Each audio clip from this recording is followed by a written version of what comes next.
Hi, good morning, one and all. Thank you, sir, for the opportunity.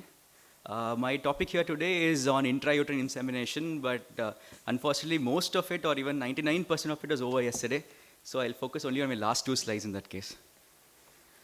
Introduction, basically, IUI basically means deposition of processed semen into the upper uterine cavity.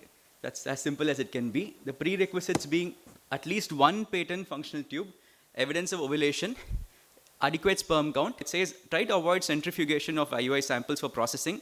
There were two companies which came and said centrifuging the sample increase the DFI also, but I would suggest, I would ask sir to give us more feedback about that, whether it really makes a difference when you use a method which avoids centrifugation.